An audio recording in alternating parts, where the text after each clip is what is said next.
Fala pessoal, boa noite, tudo bem? Fala John, Luan, fala Iago, tudo certo? Boa noite Jota.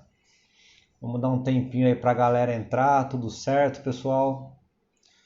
Tem bastante gente entrando aí, vamos dar uns minutinhos aí só para o pessoal mais entrar. Enquanto isso, eu queria pedir para vocês, pessoal, quem puder compartilhar no aviãozinho aí, mandar para mais 3 amigos cada um, para a gente trazer mais pessoas aí para nossa live, eu agradeço bastante, tá? Para a gente levar a educação financeira para o máximo de pessoas conhecidas aí, o máximo de pessoas possíveis. Então, quem puder dar um compartilhar aí para a gente, eu agradeço bastante. Boa noite, Irivan. Boa noite, Patrícia. Fala, Gilvan. Tudo certo, pessoal? Tá sem som?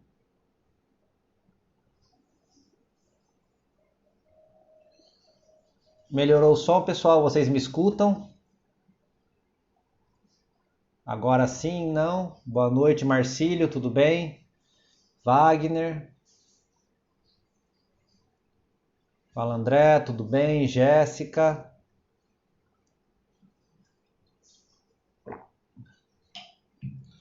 Então tá bom, pessoal. Não sei se vocês ouviram, né? Mas eu pedi para quem puder compartilhar a live no aviãozinho para mais 3 amigos, para a gente poder levar a educação financeira para o máximo de pessoas possíveis. Eu agradeço bastante, tá? Então, se vocês puderem compartilhar aí com seus amigos para a gente trazer mais gente aí, eu fico muito agradecido, certo? Então vamos lá. Ontem foi a nossa primeira live, né, onde a gente focou principalmente em temas como a mentalidade, né, a mentalidade fundamental de um investidor, a diferença de ativo e passivo, né, que vocês devem sempre buscar investir em ativos, né? Por quê? Porque os ativos são o que te trazem uma renda, né? E passivos são o que te traz somente custos, né? Então a gente trouxe a diferença. O que seria um ativo? Um imóvel alugado é um ativo, uma empresa é um ativo, investimentos são ativos, né? Enquanto o que são passivos, né? Passivos é um automóvel, é um passivo, é uma casa que você reside é um ativo, é um passivo, roupas de luxo é um passivo, entre outras coisas, né? Falamos também sobre o planejamento, a divisão 50, 30, 20, né? Que é importante você ter no máximo das suas despesas em 50% da sua renda, né? 30% para investir e 20% para outros gastos, né? Falamos um pouco sobre o Tesouro Selic e a importância da reserva de emergência. Hoje a gente vai mergulhar muito mais a fundo nos temas de investimentos, do investimento em si, né? Eu vou trazer algumas modalidades de investimentos e aí eu gostaria que vocês prestassem bastante atenção, anotassem o máximo possível, né, para vocês levarem esse conhecimento, certo? Então, o primeiro investimento que eu fiz na minha vida, alguns anos atrás, foi o Tesouro Direto, né? Por que eu comecei pelo Tesouro Direto? Porque ele é um título que não exige muito conhecimento para você investir, é um título com uma boa liquidez e um título, de certa forma, bem seguro, né? Então, o que é o Tesouro Direto, né? Tesouro Direto é um título do governo, onde você empresta o seu dinheiro para o governo financiar suas atividades, e em troca eles te pagam uma remuneração. Qual remuneração é essa? Aí depende de qual título de tesouro você vai fazer, né? Então essa é uma pergunta que muitas pessoas fazem. Qual é o melhor título do tesouro? Então depende de qual é o seu objetivo. O Tesouro Selic, né? Ele é um título pós-fixado. O que é um título pós-fixado? Você sabe ao que o título está atrelado, porém você não sabe a rentabilidade que você vai ter. Por quê? Porque ele é atrelado à taxa Selic. E a taxa Selic ela oscila, né? O título Selic, o ano passado, por exemplo, no começo do ano, estava pagando 8%. Hoje ele está pagando 2,25%. E segundo alguns estudos apontam que daqui a ano que vem ele volte a subir, né? Então ele é um título pós-fixado, tá? Tá com vontade de comprar os FIIs e as ações, né? Muito bom. A gente vai entrar nesse tema também hoje.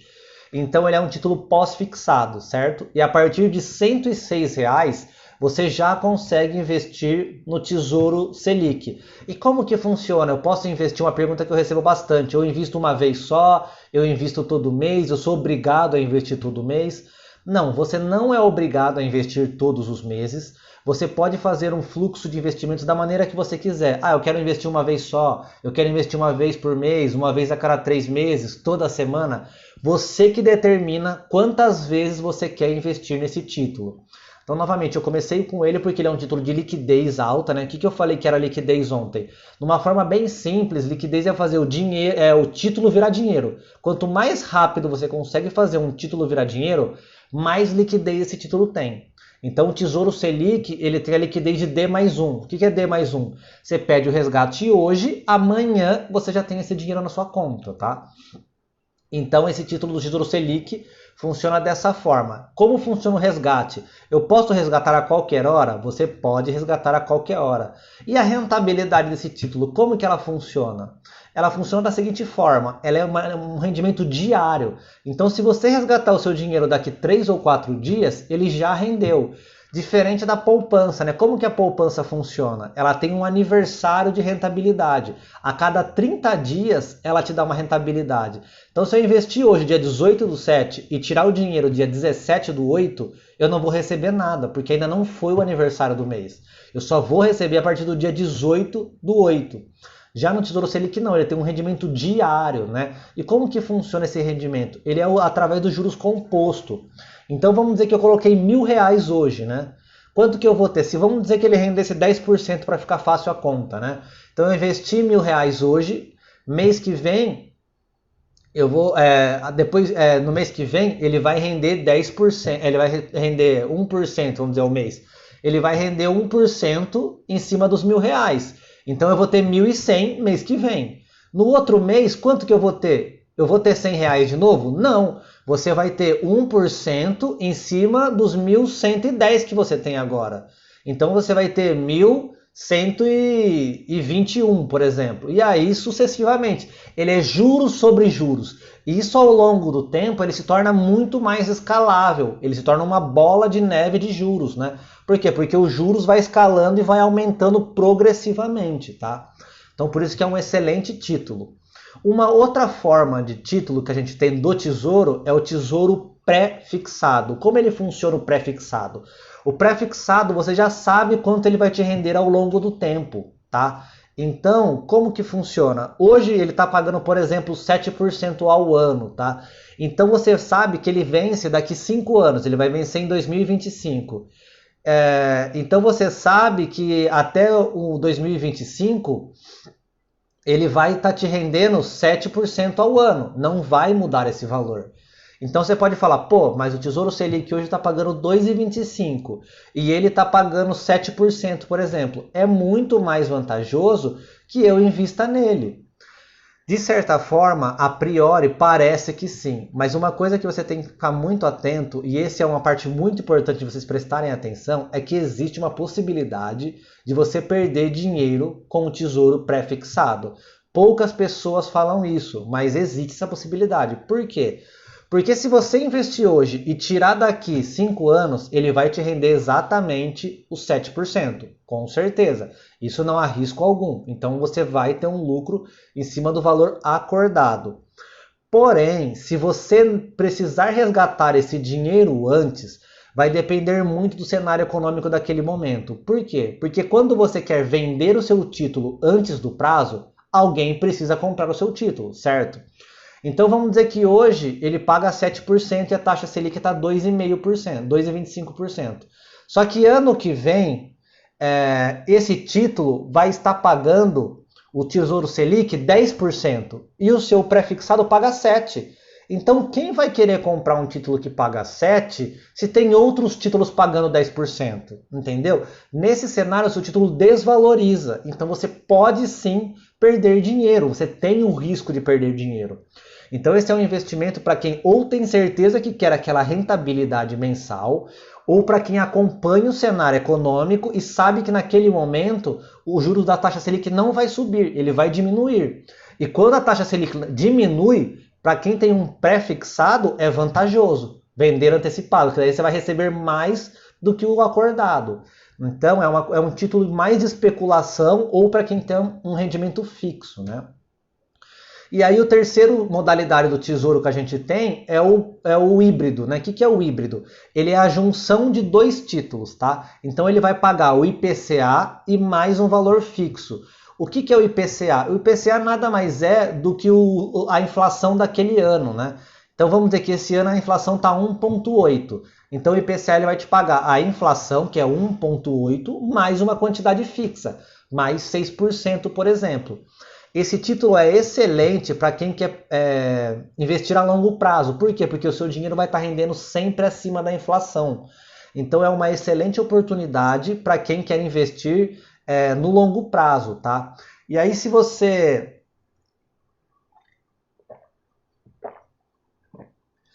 Então ele é muito bom para quem foca em investir no longo prazo.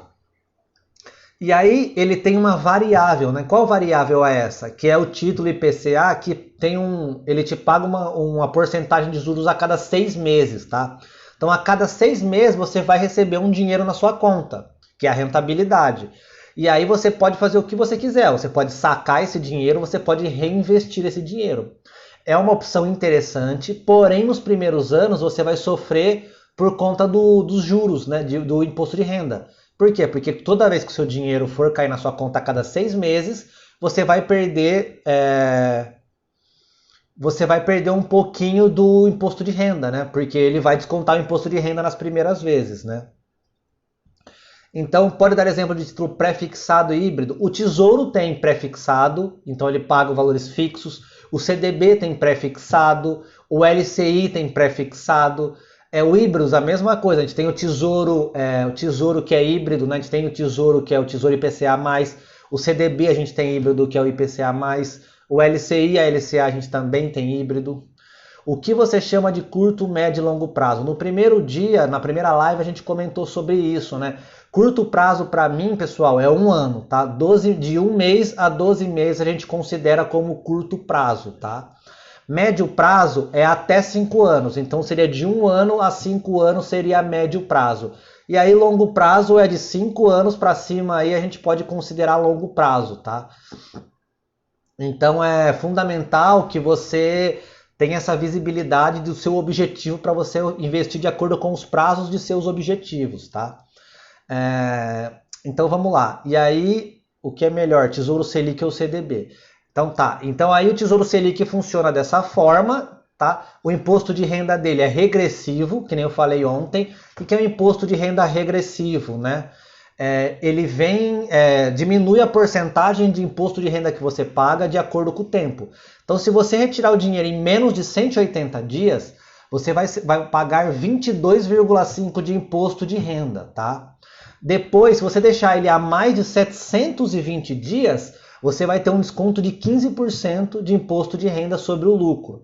Esse imposto de renda, ele é fixo e ele já ele é retido direto na fonte. Então, quando você faz o resgate, ele já vem direto na sua conta, tá?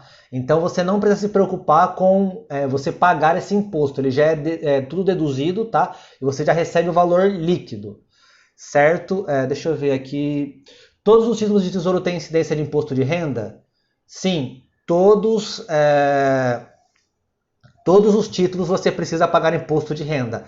Qualquer investimento, pessoal, você é obrigado a pagar, obrigado não a pagar imposto de renda. Tem alguns títulos que são isentos de imposto de renda. Porém, todos precisam ser declarados, tá? Isso é fundamental que vocês saibam. Não tem como não declarar, certo? Então vamos lá. E aí, já falei dos tipos de pagamento, né? Já falei da rentabilidade, já paguei das formas de investir. E aí as pessoas me perguntam, o que vale mais a pena? Um CDB ou um Tesouro Selic, né? Por exemplo, para reserva de emergência, eu vi que o pessoal perguntou. Hoje eu prefiro fazer o CDB. Hoje eu não tenho mais dinheiro investido no Tesouro Selic. Eu optei em mudar para o CDB. Por quê? Porque o CDB com liquidez diária, você consegue resgatar ele rapidamente. Ele é liquidez diária, você consegue resgatar no dia. Já o Tesouro é D+1, então você vai conseguir resgatar ele somente no dia seguinte. Você faz o pedido hoje, o dinheiro entra na sua conta amanhã, tá? Uma outra coisa, o Tesouro Selic sempre vai render a taxa Selic. O que é 2,25. Já o CDB, ele rende em cima do CDI. E o CDI você pode pegar 100% do CDI, é 2,15. Mas você pode pegar 110% do CDI, 103% do CDI. Então você vai ter uma rentabilidade maior se você pegar alguns CDBs que pagam mais do que 100% do CDI, tá? Ontem muitas pessoas me perguntaram sobre o CDI, né? Então o CDI, ele é o Certificado de Depósito Interbancário, tá? Então ele é diferente do CDB. O CDB é o ativo em si. Você não investe no CDI. O CDI é uma remuneração de alguns títulos, né? Então eles são títulos emitidos por instituições financeiras. Todos os dias as instituições financeiras elas precisam estar regularizado com um valor, tá? Então, todo o valor de transações financeiras, eles precisam estar de acordo com o CDI. Por isso que a remuneração é em cima do CDI. Então, ele é um valor fixo, né? Que ele pode ser alterado ao longo do tempo. Mas se um título hoje paga 100% do CDI, ele paga 2,15, tá? Então, que fique claro. Então, você está investindo num CDB, você não está investindo no CDI em si. Essa é uma coisa que tem que estar clara para vocês, tá? Mas no CDB o rendimento é diário ou mensal? Depende do qual CDB você vai... na verdade, o rendimento do CDB é diário. O CDB é a mesma coisa do Tesouro Direto. Ele rende todos os dias. A rentabilidade de 2,15 é ao ano. Aí você divide ela por mês e aí divide ela por dia, tá? Então é fundamental que vocês saibam que você não está investindo no CDI, que você está investindo no CDB, que é o Certificado de Depósito Bancário. Você empresta o seu dinheiro para o banco e o banco te paga uma remuneração por isso. Então isso é o CDB, tá, pessoal? E aí o CDB ele tem as 3 formas de remuneração também, que é a pré-fixada, a pós-fixada e a híbrida, que nem eu falei nos mesmos casos que a gente tem no Tesouro. Então a pós-fixada é atrelada ao CDI, então ele pode pagar 100% CDI, 110% do CDI, que nem tem no Banco Sofisa. Tem aí empresas que pagam até 120% do CDI, tá? Aí temos o pré-fixado, que aí a gente vai depender de acordo com o prazo, aí a gente acha até pagando 13% ao ano, tá? Só que por mais que o CDB tenha proteção da FGC, como eu expliquei ontem, quem que é a FGC? É o Fundo Garantidor de Crédito. O que o Fundo Garantidor de Crédito faz? Quando você investe no CDB de um banco, vamos dar um exemplo, um banco qualquer, o Banco Sofisa, tá? Então o seu dinheiro está lá no Banco Sofisa. Se o banco quebrar, você não perde o seu dinheiro. Seu dinheiro está aplicado ao CDB. Então o que acontece? O Fundo Garantidor de Crédito devolve o seu dinheiro até R$250 mil. Então até R$250 mil você está seguro, você não corre riscos, porque tem o Fundo Garantidor de Crédito que vai devolver o seu montante caso aquela empresa quebre. Então vocês podem ficar tranquilos de investir no CDB. Legal? Espera aí um minutinho.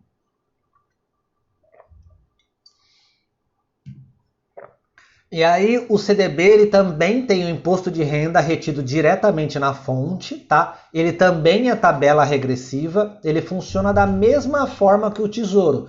Porém, por ele ter uma liquidez diária, né? Que você consegue resgatar o dinheiro no dia, e também por ele ter uma grande vantagem, que é essa de conseguir rentabilidade acima dos 100% do CDI, nesse momento eu acho o CDB mais vantajoso do que o Tesouro Direto. Então vamos lá, o pessoal está perguntando qual corretora você indica para o iniciante, né? Pessoal, o tema das corretoras, ele é assim, é muito de gostos pessoais, tá? Eu vou dar as minhas opiniões sobre corretoras que eu sei que são seguras, certificadas pela CVM, que é o órgão que fiscaliza as corretoras, tá? E que tem bons ativos e pequenas taxas. Então vamos lá, para renda fixa, Tesouro Selic, CDB, LCI, LCA, debentures, esse tipo de investimento, as corretoras não costumam cobrar taxas, tá? Então, uma corretora muito boa para renda fixa é a Easy Invest. Por quê? Porque ela tem um portfólio muito grande de opções, ela tem opções para todo tipo de pessoas, você não paga taxa, você não paga manutenção de conta nem nada. Então a Modal Mais é uma boa opção, porque tem bastante opções, tá? O pessoal fala do Banco Inter, é uma boa opção, porém ele não tem a quantidade de portfólios como tem a Easy Invest. A Modal Mais também tem uma variedade muito grande de opções de renda fixa, né? Tem muitos CDBs de muitas empresas. Então a Rico também é uma excelente opção. A Rico é do Grupo XP. O Grupo XP é dono da corretora XP, da corretora Rico e da corretora Clear, né? A corretora Clear é bom para quem quer começar a investir em ações. Por quê? Porque ela tem taxa zero de corretagem. Então, para um pequeno investidor que vai começar em ações, é muito importante começar pela Rico ou pelo Banco Inter. Por quê? Porque eles não cobram taxas nenhuma, tá? Então você não perde dinheiro com as taxas, tá? Então é fundamental que você comece ou pela Clear, ou pelo Banco Inter. A Rico é uma excelente corretora. Eu comecei investindo pela Rico, foi a primeira corretora que eu abri conta, tá? Ele tem taxa zero para fundos imobiliários. E eles têm uma taxa agora para o fracionado, né, que é quando você não compra um lote de ações. Quando você compra menos do que 100 ações, eles estão cobrando R$ 1,90, se eu não me engano. É sempre bom não pagar, mas se você, caso queira uma plataforma com mais estabilidade, um suporte melhor, aí a Rico é uma excelente opção. A Orama também é uma boa opção, tá? Ela é uma boa corretora, também tem um portfólio bem vasto, também gosto bastante. E aí para investimentos em criptomoedas, né, que é o Bitcoin, por exemplo, eu uso a Bitcoin Trade, que é uma excelente corretora também. E aí para investir fora do país, eu invisto através da Avenue, né, que é uma corretora que você consegue fazer o câmbio de uma forma bem mais simples. Você envia o seu dinheiro, você faz o câmbio direto pela corretora e você consegue aí investir em ativos aí da Nasdaq, da Dow Jones e tudo mais, tá? Mas então, como eu falei, vocês não precisam ficar presos a uma única corretora. Vocês podem usar mais de uma corretora, não tem problema, porque para renda fixa você pode usar uma que nem a Modal Mais, que nem a Easy Invest, que nem a Rico. Aí para ações você pode usar a Clear, pode usar o Banco Inter. Depois, para investir em fundos imobiliários, você pode usar outra corretora. Eu moro em Portugal, posso operar nessa Avenue? Eu acredito que sim, tá? Porque ela é uma corretora aberta globalmente. Então eu acredito que você pode sim investir diretamente através da Avenue, mesmo sendo de Portugal. Porque de Portugal você também consegue usar as corretoras brasileiras, sem problema nenhum. Então eu acredito sim que ele tem no cadastro lá, você coloca que é estrangeiro e aí você consegue abrir essa conta, né? Então vamos lá, a gente já falou do Tesouro, né? Mas antes de abrir a conta na corretora, precisa fazer conta em banco digital? Não, não é obrigatório você abrir conta num banco digital para você investir em corretoras. Qual que é a vantagem do banco digital, pessoal? Para quem tem a conta normal em bancões, que nem Itaú, Santander, Bradesco, e ainda paga um TED, é interessante sim que você acabe fazendo uma conta num banco digital. Por quê? Porque eles não pagam TED. Então que você... para montar o fundo de emergência. Então é interessante que você abra uma conta no banco digital. Por quê? Porque você faz você deposita através de boletos bancários para os bancos digitais e aí dos bancos digitais você faz os TEDs, né, para as corretoras, para você não precisar ficar pagando TED. Agora, se você tem isenção de TED no seu banco normal, que nem eu tenho conta no Santander, e o meu tipo de conta no Santander eu não pago taxas nenhumas, né? Transferências nenhuma. Então, eu fico com... para mim não faz diferença eu ter conta no banco digital ou não. Porém, quem paga TED é muito legal fazer uma conta no banco digital, assim você não paga mais nada de taxa, tá? É bem simples, você gera um boleto pelo Banco Inter ou pelo Nubank, você paga esse boleto, não tem custo nenhum, e aí o seu dinheiro vai para o Inter ou para o Nubank. E aí através do Banco Inter ou do Nubank, você transfere para as corretoras sem ter custo nenhum, tá? No Nubank eu posso fazer uma reserva de emergência? Pode, é um excelente banco Nubank para reserva de emergência. Ele vai pagar 100% do CDI, ele vai te dar a proteção da FGC, que é o Fundo Garantidor de Crédito. Então você pode sim fazer a sua reserva no Nubank sem problema nenhum, tá?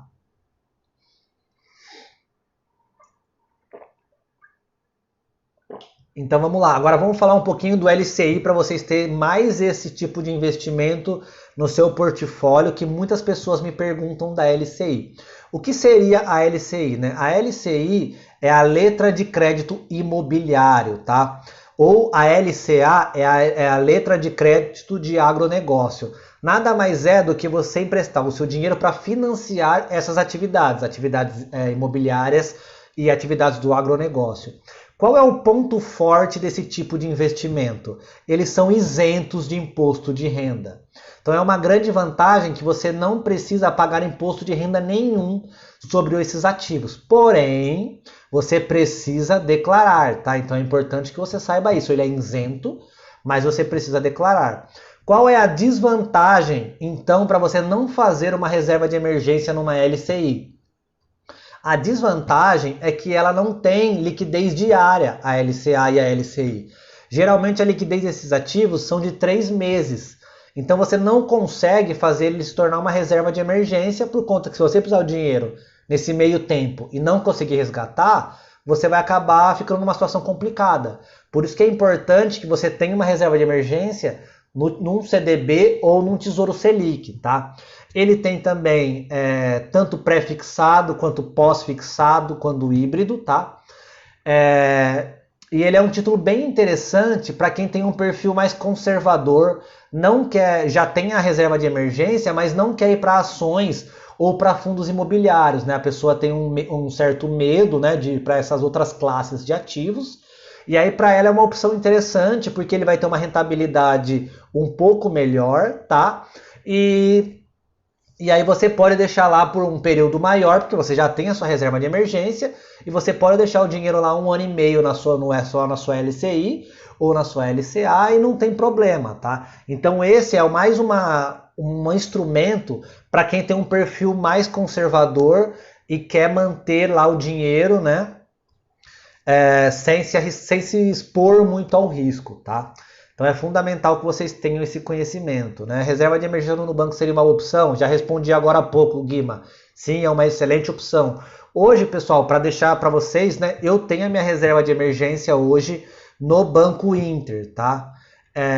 Então, por que eu tenho no Banco Inter? Por ele já ser um banco digital e algumas pessoas já me fazem...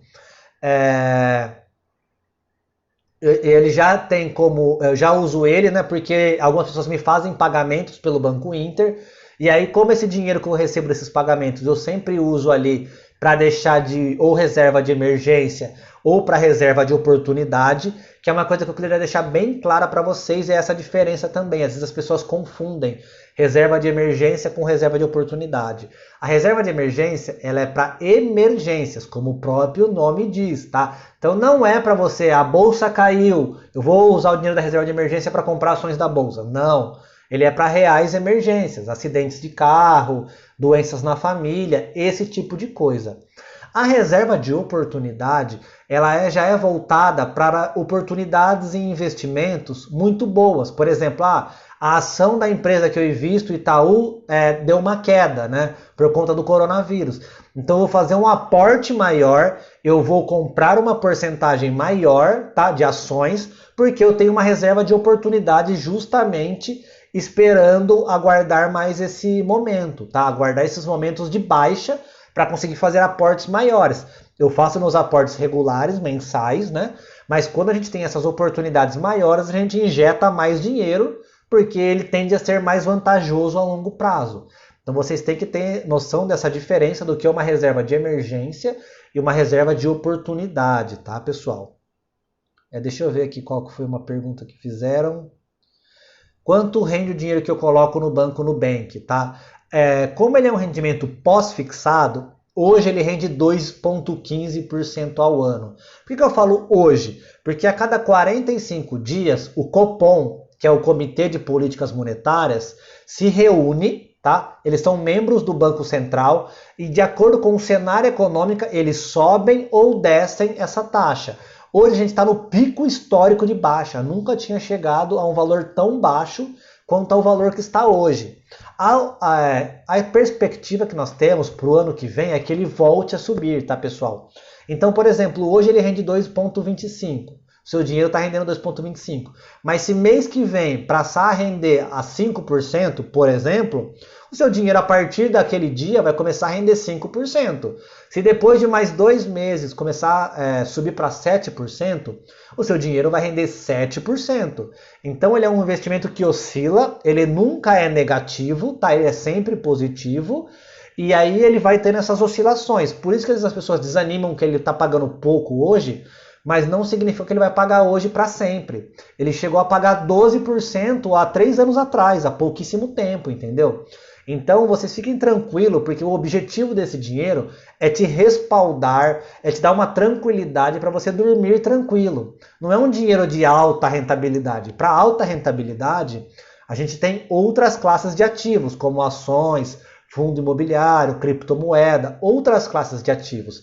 Esse investimento é para te trazer uma segurança, tá, pessoal? Até para você conseguir fazer tranquilo outros investimentos com uma rentabilidade maior. Então LCA e LCA não dá para fazer reserva emergencial, não dá por conta que eu falei que ele não tem liquidez diária, né? A liquidez dele é de geralmente 3 meses no mínimo, então você não consegue fazer esse investimento. Que mais? Vamos lá.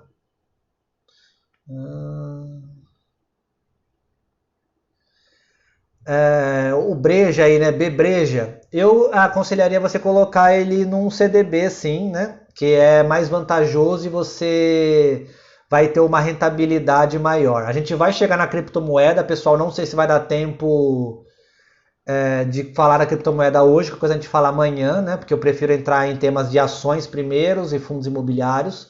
Mas é que nem a Fernanda, você resumiu. Ter paciência. Pessoal, investimento é longo prazo, tá? Você está gerindo um patrimônio. Então não adianta você ter pressa que não vai acontecer do dia para a noite. Um erro que eu cometi no começo é achar que as coisas acontecem rápido e não acontecem, tá? Se você pegar os grandes investidores da Bolsa de Valores, são tudo velhinho de cabelo branco, tá? Você tem uma rentabilidade quando você é jovem, sim, mas os grandes caras com altas rentabilidades é longo prazo, tá? Então, não adianta vocês terem pressa, porque é através dos anos que você vai construir um patrimônio.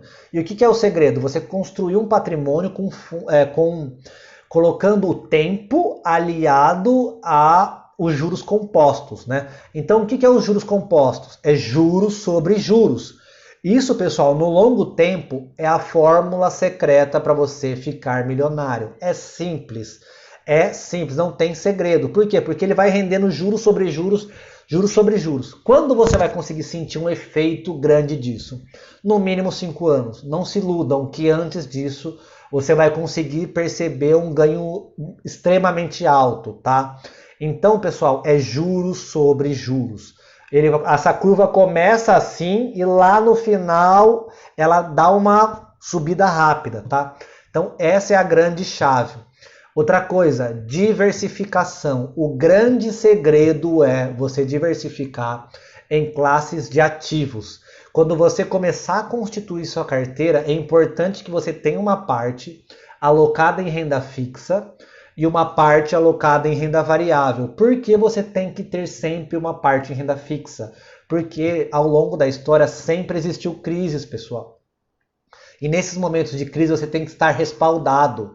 Quem estava 100% em renda variável em janeiro, entrou numa situação muito complicada em fevereiro, março, abril. Muitas dessas pessoas nem se recuperaram ainda, a gente já está em julho, entendeu? Então é fundamental que vocês não tem 100% em renda variável, tá? Você tem que estar com uma parte em renda fixa e uma parte em renda variável. E como você faz essa gestão? Vamos dizer que você vai ter 30% em renda fixa e 70% em variável. Ou não, você é mais conservador, você tem 80% em renda fixa e 20% em renda variável. Aí vai do perfil de cada pessoa. Então, conforme vai passando os meses e você está com mais renda fixa ou mais renda variável, você vai aportando o seu dinheiro estrategicamente, certo? Você vai colocando um pouco na renda fixa, depois um pouco na renda variável. Você vai colocando de acordo com as suas porcentagens. Por exemplo, se você tem uma ação lá, né, que nem aqui comentaram, da Itaúsa. E aí a Itaúsa está com o valor muito esticado, ela está mais do que 15% do seu portfólio. O que você faz? Você vende um pouquinho dessa ação. Por quê? Porque essa ação não tem mais perspectiva de subir nesse momento. E você coloca um pouco na renda fixa. Por quê? Para você equilibrar seu portfólio.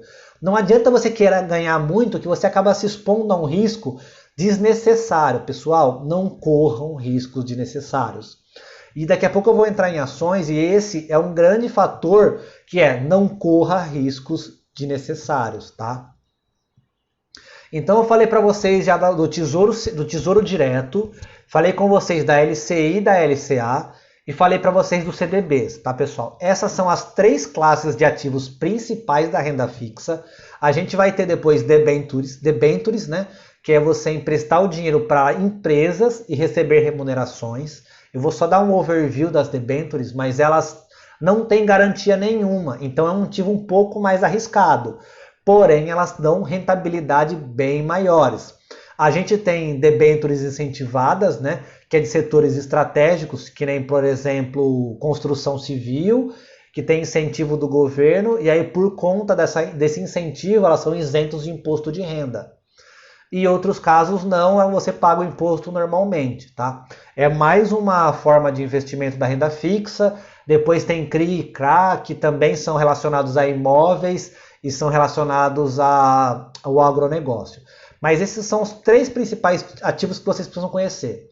LCI, LCA, CDB e Tesouro Direto. Sobre esses 3 classes, ficaram alguma dúvida?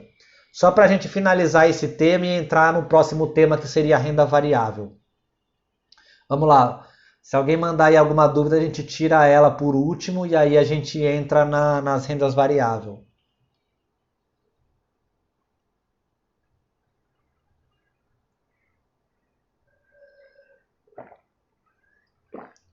Não? Beleza, pessoal. Então vamos mandar bala para não perder tempo. Então vamos falar da renda variável, que é o que todo mundo quer saber, né? A renda variável, pessoal, como o próprio nome diz, é um ativo que você investe e não sabe o retorno que você vai ter. Você pode ganhar dinheiro, como pode perder dinheiro, certo? Você se torna sócio de uma empresa. Você não sabe se aquela empresa vai dar lucro ou prejuízo. Então, quando a gente fala de ações, né, o que acontece? O que é uma ação? Ação é uma parte de uma empresa, tá? Ação nada mais é do que você se tornar sócio de uma empresa. E quando você se torna sócio de um negócio, você pode perder com esse negócio, como você pode lucrar com esse negócio. Então você tem que ter na sua cabeça que a partir do momento que você está se tornando sócio de algo, você está correndo os riscos daquele negócio. Esse é o primeiro ponto que vocês têm que entender. Investimento em renda variável, tá? Muitas pessoas podem dizer ao contrário, mas para mim, na minha humilde opinião, é investimento de longo prazo. É investimento de longo prazo. É construir patrimônio para a sua aposentadoria, é construir patrimônio para os seus filhos, é construir algo lá na frente. Não se apeguem ao curto prazo, senão vocês surtam, tá? Por que vocês surtam? Porque vocês vão querer ficar acompanhando o mercado o tempo todo e não vão conseguir. Por isso que é importante vocês terem isso em mente. O mercado de investimentos, muitas pessoas me perguntam, eu não invisto em ações porque eu tenho medo. Eu não invisto em ações porque eu não acompanho o mercado. Eu não invisto em ações porque eu não tenho notícias privilegiadas. Então a primeira coisa que eu quero falar para vocês é, para você investir em ação, você não precisa ficar olhando todos os dias as cotações da empresa. Isso é até ruim. Por quê? Porque pode te fazer surfar num movimento, tomar uma decisão errada. Então você não precisa ficar desesperado, que a gente brinca aí de caça-cotação, né? O cara que fica todo dia olhando a cotação. Nossa, subiu 1%, caiu 1%. Quem investe no longo prazo não precisa se preocupar com pequenos ruídos, tá, pessoal? Se preocupem com os sinais, não com ruídos. O que são os sinais? Sinais é se aquela empresa que você se tornou sócio está deteriorando ou não. O que é deteriorando? Perdendo valores, tá? Perdendo valores significativos, tá? Então é fundamental que quando vocês investam num negócio, vocês começam investindo em ações, quando a gente fala de ações, que vocês conheçam. Como assim que vocês conheçam?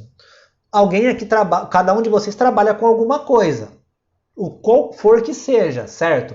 Então a tendência é que você comece a investir em ativos de ações que você conheça é mais vantajoso. Por quê? Porque você sabe como aquele negócio acontece, né? Você sabe como aquele negócio funciona. Por exemplo, você trabalha num ramo de varejo, né? Você trabalha num ramo de varejista. Quais empresas são varejistas? Magazine Luiza, a Via Varejo, que a Via Varejo é da Casas Bahia, tem as lojas Renner, tem a Centauro, tem centenas de lojas. Ah não, Gabriel, eu trabalho com distribuição de energia. Tem a Taesa, tem a NBR, tem trocentas empresas de distribuição de energia.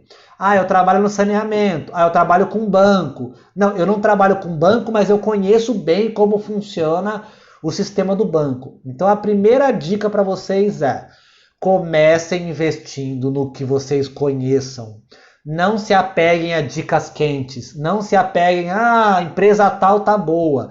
Se você não sabe como funciona aquele negócio, não invista. Por que eu estou falando isso para vocês?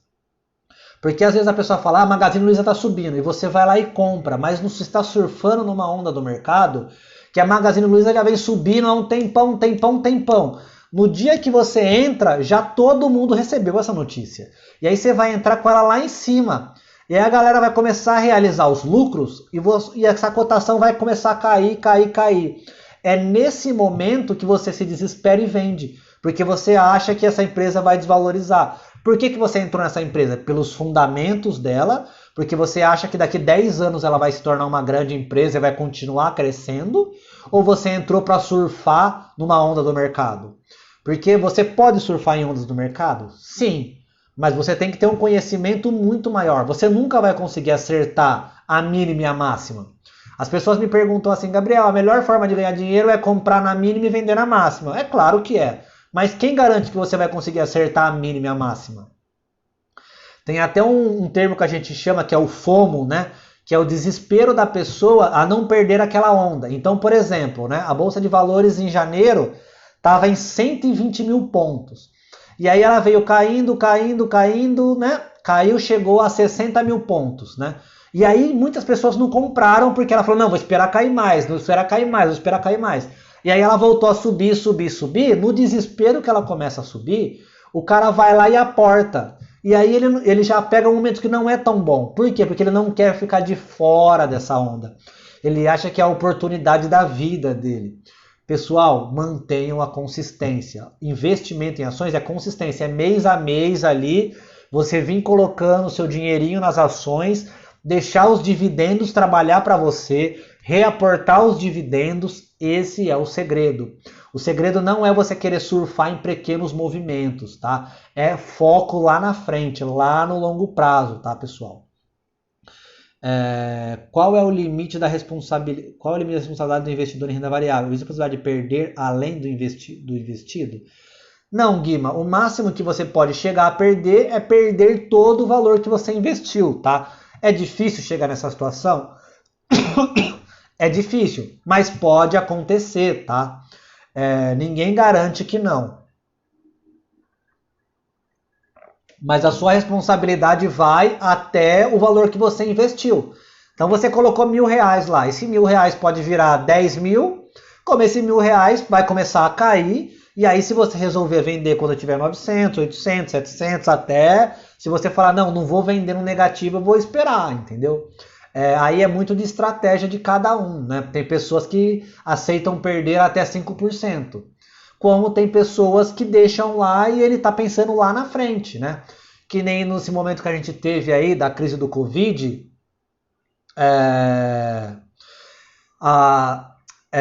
que na situação do Covid, muitas pessoas ficaram negativas na bolsa e começaram a vender e realizaram um prejuízo.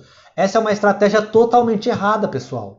Você vai realizar um prejuízo a troco do quê? Eram empresas boas, que nem eu investia na Itaúsa, que é uma holding do Itaú. A empresa não mudou nada, é a mesma empresa, só que ela estava mais barata. É como se você resolve comprar um celular hoje, tá? Esse celular custa um iPhone, ele custa 4 mil reais hoje. Daqui 2 semanas, o mesmo iPhone não lançou um modelo novo, nada. Ele está em promoção por 3 mil. Você vai deixar de comprar ele porque ele está em promoção? Ou você... Não, vou esperar ele voltar para 4 mil para comprar. Não faz sentido, pessoal. É o mesmo iPhone. Ah, não. Esse iPhone deu um problema de fábrica, lançou um modelo novo que é melhor. Ok. Esse é um cenário que eu concordo. Agora, você deixar de investir porque está descontada a empresa é totalmente errado, entendeu? Você tem que aproveitar essas oportunidades para você investir focando lá na frente no longo prazo, tá, pessoal? O fundo de ações protege do desconhecimento, delegando responsabilidade à corretora. O fundo de ações, pessoal, o fundo de ações é um tema bem interessante, não só fundo de ações. Quando a gente fala de fundos, né, a gente tem vários tipos de fundos. A gente tem fundos imobiliários, a gente tem fundo de ações, a gente tem fundos multimercados. Como funciona um fundo? Um fundo é interessante para quem não tem um conhecimento muito amplo e, como você falou, a gente vai ter um gestor profissional. Mas é muito importante você entender que um fundo tem que ser bem escolhido. Por quê? Porque você vai estar colocando o seu dinheiro na mão de outra pessoa. Então, a partir do momento que você coloca o dinheiro na mão de outra pessoa, você já não tem mais a opção de escolha de qual ativo você quer investir. Mas se você não tem conhecimento, é uma excelente opção. Por quê? Porque você vai ter um cara especializado com uma equipe que fica analisando empresas o tempo todo e buscando boas oportunidades de mercado o tempo todo. Você que é uma pessoa CLT, você não tem essa mesma disposição de tempo e muitas vezes de conhecimento para estar ali investindo somente em fundos.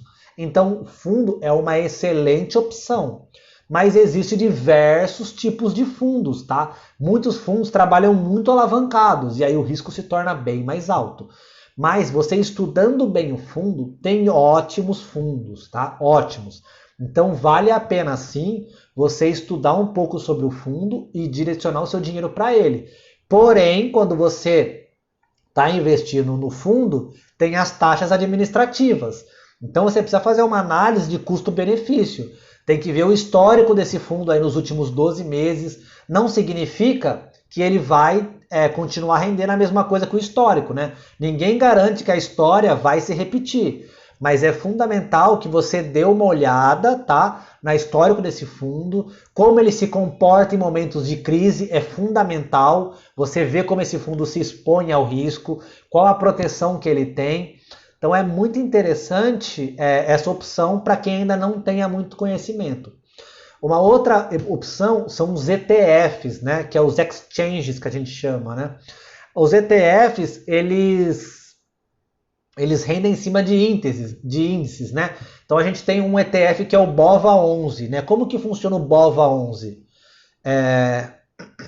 O BOVA11, ele é um fundo que ele investe nas principais ações da Ibovespa. Quem que é a Ibovespa? É a Bolsa de Valores do Brasil. Então a Ibovespa é onde é o índice de todas as empresas listadas na Bolsa, né? Das principais, pelo menos das maiores, né?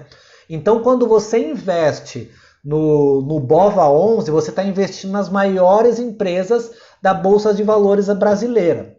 Tem também da Bolsa Americana, que você pode fazer essa diversificação.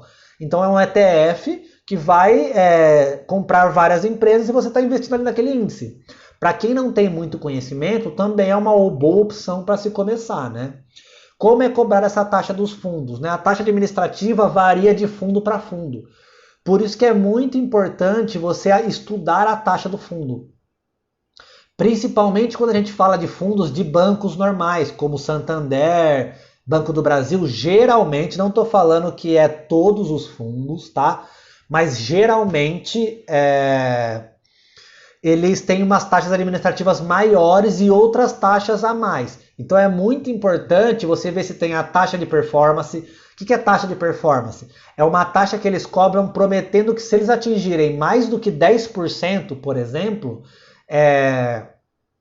eles vão te cobrar uma taxa maior. Porém, é interessante porque faz eles buscarem rentabilidades maiores, né? Então é muito importante você ficar de olho nisso, né? Todo fundo tem um gestor? Sim, todo fundo tem um gestor. Todo fundo tem um gestor, né? Porque precisa ter um gestor para gerenciar esse fundo e fazer os aportes. E esse gestor tem que ser credenciado pela CVM, então é uma coisa bem séria e o fundo também tem que ser inscrito pela CVM. Qual corretora você aconselha fundos e ETFs? Pessoal, os ETFs você pode comprar por qualquer...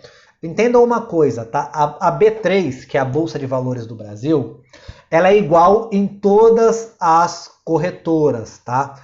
Então se você investir pela Rico, se você investir pela Clear, pelo Banco Inter, você vai ter acesso às mesmas opções de investimentos. São as mesmas ações, são os mesmos fundos imobiliários, são os mesmos ETFs, são todos iguais, são todos fundos iguais que não tem outras opções diferentes, tá? Você consegue investir nas mesmas opções. Então, se você usar tanto comprar um ETF pelo Banco Inter quanto pela Clear, vai ser o mesmo ETF. A única coisa que modifica de uma corretora para outra é a taxa de corretagem que aquela corretora cobra. Mas não tem nada a ver com a taxa administrativa do fundo ou do ETF. Tem a ver com a corretora, tá? Então, qual corretora você vai utilizar é indiferente, tá? O Alaska Black, né, que eu vi que o pessoal está perguntando, ele é um bom fundo, tá? O Alaska Black, ele tem vários tipos de fundos diferentes. Então vai depender de qual fundo você quer. Porém, o Alaska Black não é um fundo tão acessível para todos. Por quê? Porque ele tem um valor mínimo de entrada. Tem fundos do Alaska Black aí que eu me lembro que é 5 mil, 10 mil de valores de entrada. E tem outros fundos que têm valores bem menores, tá? Um fundo legal para vocês estudarem é o Oca, né? É um fundo muito bom que vem tendo bons desempenhos aí ao longo dos últimos anos, tá? Ele se comporta muito bem perante a crise. Então, para quem quer estudar um pouco mais sobre o fundo, tá? O fundo Oca é um fundo bem legal para ser estudado, né? Tem pessoas que gostam de separar ações em uma corretora e FIIs em outra. Sim, eu particularmente invisto em FIIs pelo Banco Rico, pela corretora Rico, tá? Por quê? Porque ela é uma corretora com uma plataforma melhor de se usar e tem taxa zero para fundos imobiliários. Então eu uso a Rico para fundo imobiliário e uso a Clear para ações. Por quê? Porque ela tem taxa zero. Então, para mim, que não compro ações todos os dias, compensa usar a Clear. Para quem faz movimentações muito constantes, a Clear não compensa. Por quê? Porque é uma plataforma que trava um pouco, é uma plataforma que tem uma dificuldade de você movimentar um pouco. Então a Clear já é para quem investe, por exemplo, uma vez por mês em ações, ou investe uma vez por semana, uma pessoa que não se preocupa tanto com grandes oscilações de mercado.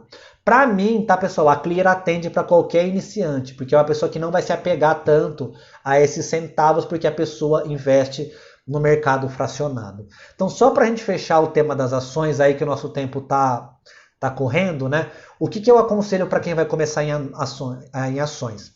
4 setores para vocês estudarem, pessoal. Bancos, tá? Setores de bancos são excelentes, são bons pagadores de dividendos, são empresas sólidas. Então, Itaú, excelente banco, tá? Bom pagador de dividendo. Banco do Brasil, Banco do Brasil, Santander. A gente tem vários bancos, esses bancões são bons pagadores de dividendos, tá? E trazem uma boa rentabilidade, tá? Segundo ponto, empresas do ramo de energia, distribuição de energia, geração de energia, tá?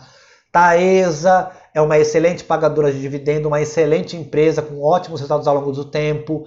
ENBR, EDP, são ótimas empresas, ótimas pagadoras de dividendos. Outro setor ótimo, seguros, é um bom setor com um bom pagador de dividendo, tá? Então a gente vai ter Sula 11, né, que é da Sul América, a gente tem várias BB Seguridade, várias empresas que são ótimas pagadoras de dividendo no ramo de seguros, tá? E saneamento básico, que é uma empresa, são todos setores, tá, pessoal? Que é setores que a gente chama de perenes, tá? Então são setores que não se afetam tanto em momentos de crise. Então, para quem vai começar, eu indico começar estudando esses 4 segmentos aí. Ah, mas o varejo, a Magalu tá subindo, tá? Mas são setores mais perenes, menos perenes, tá, pessoal? Então, o setor da aviação é um setor que tem um risco muito mais alto, porque você depende de época de férias, tem mais voos, setor de turismo, em momento de crise como esse, o setor despenca. Então, o seu risco é muito maior, né? O seu risco é muito maior. Então, estudem principalmente esses setores. Como diversificar uma carteira, tá, pessoal? Não tenham mais do que 30% de uma classe única de ativos.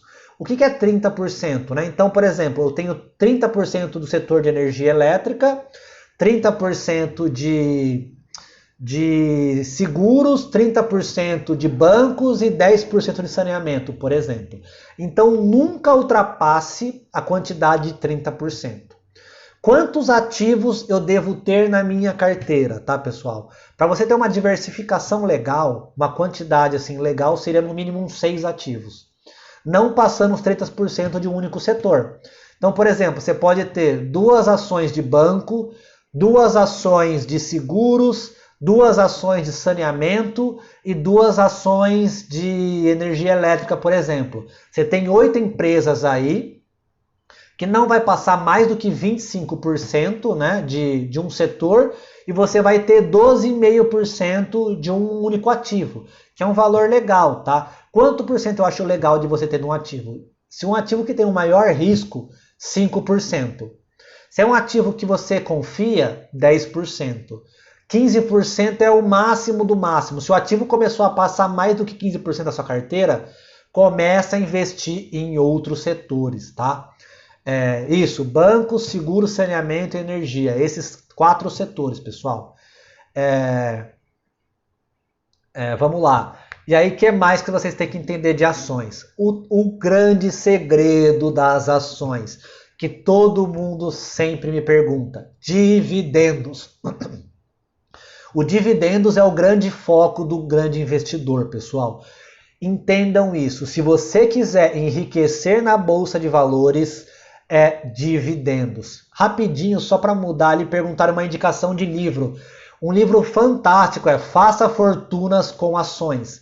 Ele vai trazer todo esse tema de ações e sobre dividendos, sobre você construir um patrimônio de longo prazo. Faça com fortuna com ações, tá? Depois eu disponibilizo eles para vocês lá no meu canal do Telegram. Então, como que funciona o dividendo? Todas as empresas é obrigatório pagar dividendos? Não. Por que não? Porque o dividendos é lucro, tá? É o lucro da empresa. Se a empresa não deu lucro, não tem como ela te pagar dividendos, tá? Ou se ela teve um lucro muito pequeno, ela pode avisar com antecedência numa assembleia, tá? Em cima de um comunicado oficial, que esse ano elas não vão distribuir dividendos. Então, não significa que todas as empresas pagam dividendos. Tem uma porcentagem fixa? Não, não tem. Tem empresas que pagam 7% de dividendo ao ano, tem empresas que pagam 10%, tem empresas que pagam 5%, tem empresas que pagam 3%, tá? Então, não significa que você deve olhar isoladamente para o dividendo. Por quê? Porque você tem que olhar vários fatores. Não é porque a empresa paga um bom dividendo que ela é uma boa empresa, tá? Geralmente tem ligação? Sim. Mas você não pode olhar para esse único fator. Quem são as grandes pagadoras de dividendos aí dos últimos anos, né? Banco de Brasil Seguridades, Itaúsa, Petrobras, são as grandes pagadoras de dividendos aí que a gente teve nos últimos anos. Taesa, qual é a mesma corretora que você iniciou para quem está iniciando? A Clear é uma excelente corretora para quem está iniciando. Como e quais empresas pagam, quanto pagam de dividendo? Foi como eu falei. Não são todas as ações que pagam dividendos, tá? Algumas pagam. Como eu sei, Gabriel, que essa empresa paga dividendo? É bem simples, é só você entrar no site Fundamentos, que lá tem todo o histórico da empresa e lá conta quantos por cento de dividendos essa empresa paga, né? Pessoal, faltam 18 segundos para acabar a nossa live. Eu queria agradecer a presença de todos vocês e amanhã a gente encerra a nossa última live e eu vou trazer para vocês o finalmente das ações, que é as ordinárias e as preferenciais, ETFs, criptomoedas e fundos imobiliários.